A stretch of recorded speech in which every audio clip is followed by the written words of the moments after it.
In November 2006, a tragic fire at a group home in Jefferson City, Missouri, claimed the lives of 10 individuals. Subsequent investigations revealed that a maintenance worker had intentionally created a short circuit in the attic wiring as a means of cutting off power while performing work on the furnace. This intentional short circuit is suspected to have initiated an electrical overload, potentially igniting blown cellulose insulation within the attic space. The smoldering fire went undetected for a prolonged period, ultimately leading to the devastating outcome. The official investigation was classified as non-criminal and no evidence of arson was uncovered. Following the incident, the state of Missouri initiated legal action against the operator of the group home, alleging illicit operations and fraudulent activities. Furthermore, the state issued an order mandating the closure of all 4 River of Life homes by January 5, 2007. An electrical short circuit occurs when an unintended low resistance connection forms between 2 points in an electrical circuit that are supposed to be at different voltages. This can happen due to damaged insulation, loose connections, or incorrect wiring. When a short circuit occurs, the current bypasses the intended load and flows through the path of least resistance. This causes a large amount of current to flow, which can generate a lot of heat.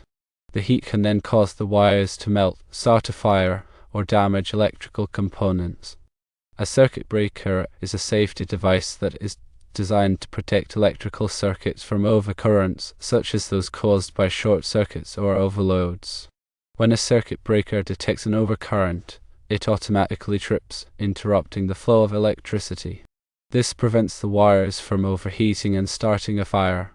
Circuit breakers are rated in amps, which indicates the amount of current that they can safely carry before tripping. It is important to use the correct size circuit breaker for the circuit that it is protecting. Using a circuit breaker that is too small will cause it to trip frequently, while using a circuit breaker that is too large will not provide adequate protection against overcurrents. Electrical outlets are designed to provide a convenient and safe way to connect electrical devices to the power supply. Outlets are typically rated for 15 amps or 20 amps, which means that they can safely supply that amount of current to the connected devices. It is important to avoid overloading electrical outlets, as this can cause the wires to overheat and start a fire.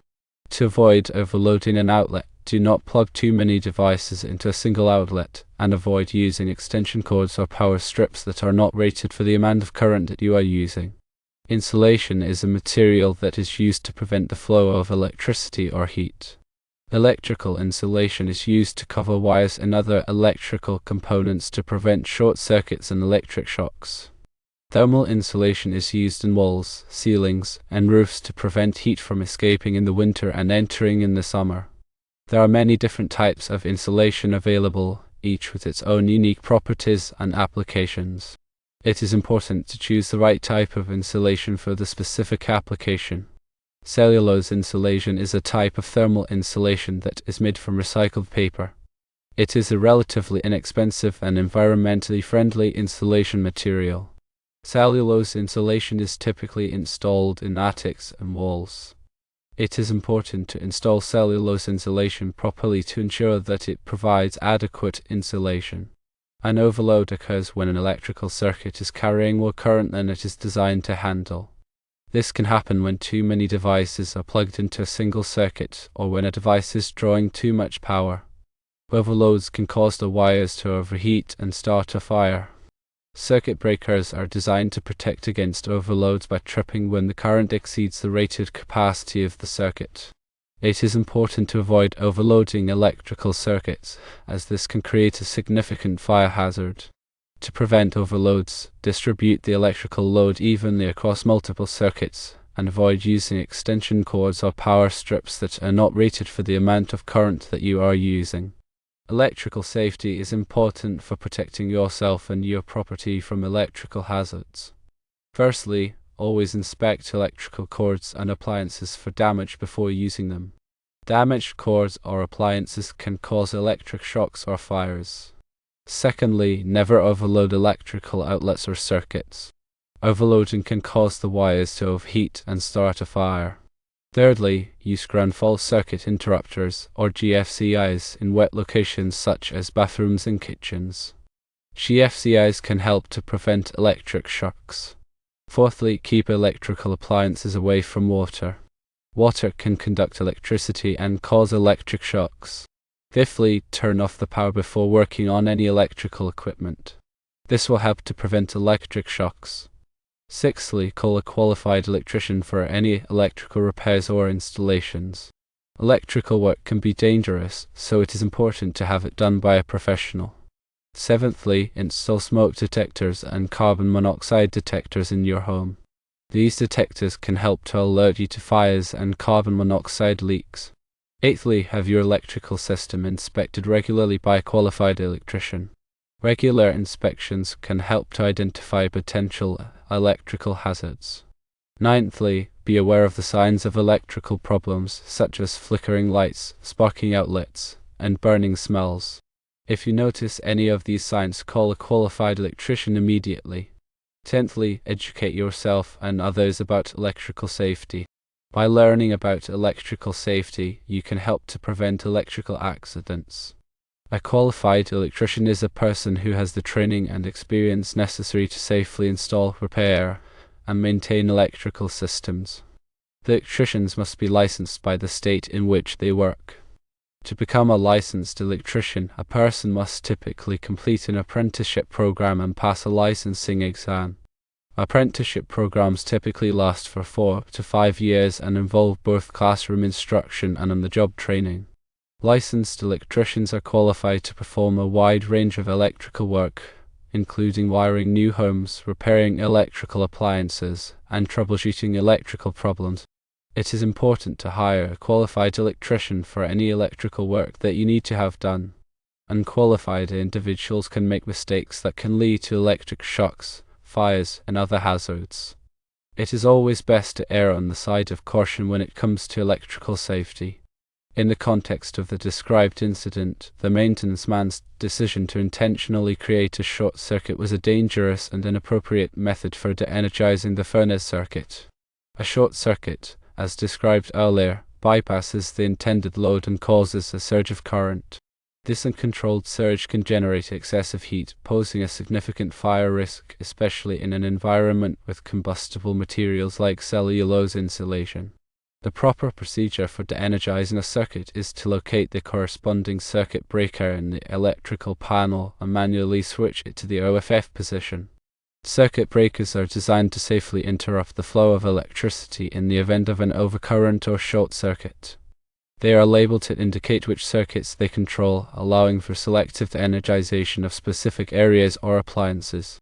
In this case, the maintenance man admitted to not knowing which circuit breaker controlled the furnace. However, our responsible approach would have involved taking the time to identify the correct breaker, consulting with someone familiar with the electrical system, or seeking assistance from a qualified electrician. The statement, "I don't know, didn't even think about it," reveals a lack of awareness regarding basic electrical safety practices and a disregard for the potential consequences of his actions. Unplugging the furnace, if possible, would have been a safer alternative to creating a short circuit. However, even unplugging an appliance should be done with caution. It's essential to ensure that the plug and outlet are in good condition and that the appliance is not drawing excessive current. In situations where the circuit breaker is not easily identifiable or accessible, or if there are concerns about the condition of the electrical system, it is always best to consult a qualified electrician. Electricians have the knowledge, skills, and equipment to safely de-energize circuits and perform electrical work. Furthermore, regular inspection and maintenance of electrical systems are crucial for preventing electrical hazards. This includes checking for damaged wiring, loose connections, and outdated components. Addressing these issues promptly can significantly reduce the risk of electrical fires and other accidents. The use of makeshift wiring in the attic, as mentioned in the report, is another indication of potential electrical hazards. Makeshift wiring often involves using improper materials or techniques, which can compromise the safety and reliability of the electrical system. It's essential to use approved wiring methods and materials that are appropriate for the specific application and environment.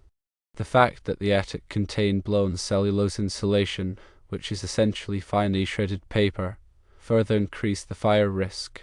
Cellulose insulation is combustible and can easily ignite if exposed to excessive heat or sparks. Proper installation of insulation is also crucial to prevent overheating and fire hazards. The state's lawsuit against the home's operator, alleging illegal operation and fraud, suggests a systemic disregard for safety regulations and responsible management practices. This highlights the importance of oversight and accountability in ensuring the safety of vulnerable populations residing in group homes and other care facilities. The closure of all 4 River-of-Life homes underscores the severity of the violations and the need for stricter enforcement of safety standards. This tragic incident serves as a reminder of the importance of electrical safety, proper maintenance practices, and responsible management in preventing fires and protecting lives.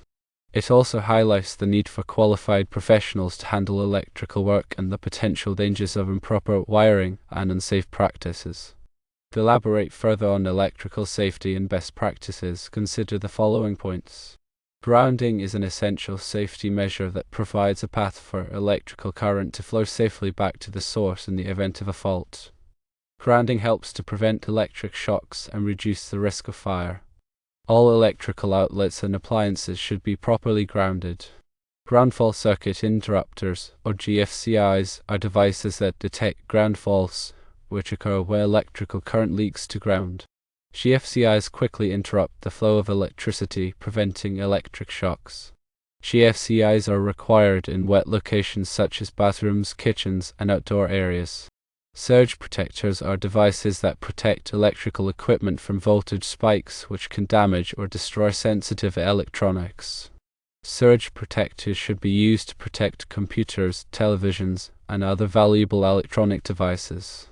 Extension cords should be used sparingly and only for temporary purposes. Extension cords should be properly rated for the amount of current that they will be carrying. Do not overload extension cords or run them under rugs or furniture. Light fixtures should be properly installed and maintained. Use the correct wattage bulb for each fixture. Do not cover light fixtures with flammable materials. The electrical panels should be kept clean and accessible. Make sure that all circuit breakers are properly labeled. If a circuit breaker trips frequently, have it checked by a qualified electrician. When working with electricity, always use insulated tools. Wear rubber gloves and eye protection. Never work on electrical equipment when you are wet or standing in water. If you are unsure about how to do something safely, call a qualified electrician. Arc fault circuit interrupters, or SIs, are devices that detect arc faults, which are a common cause of electrical fires. SIs quickly interrupt the flow of electricity, preventing fires.